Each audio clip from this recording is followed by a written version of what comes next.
ازيكم عاملين ايه؟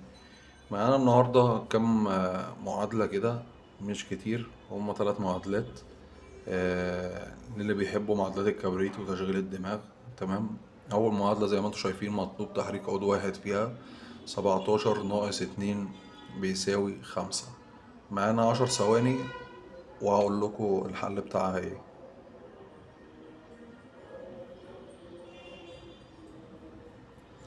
الحل بتاعها تحريك عضو واحد بقت 11 - 2 بيساوي 9. تمام. بعد ما ظبطتها شوية كده على قد ما أقدر. 4 في 9 بيساوي 6 - 4. تمام. المطلوب برضو تحريك عضو واحد لتصحيح المعادلة.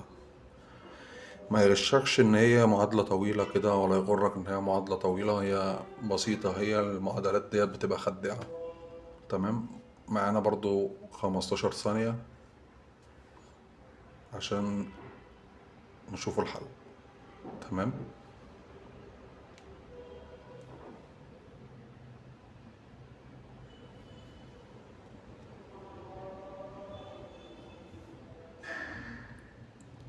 الحل هو ان احنا هنشيل عود من ال9 دي.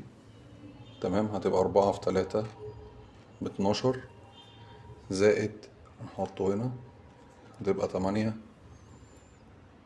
- 4 - 12. تمام. المعادلة اللي بعديها شتنا الفرق بين المعادلة دي والمعادلة اللي فاتت ان هي طويلة وكان مطلوب تحريك عود واحد. ديت 9 - 9 بيساوي 3، والمطلوب تحريك عودين لتصحيح المعادلة. تمام.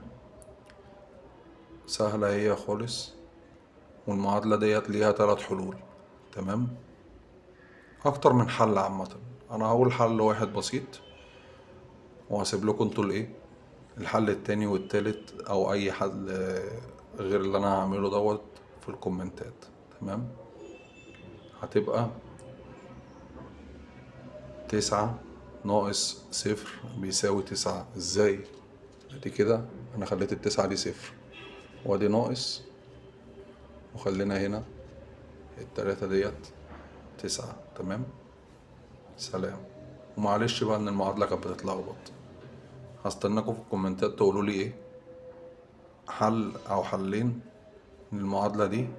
9 - 9 بيساوي 3. تمام. هرجعها لكم تاني.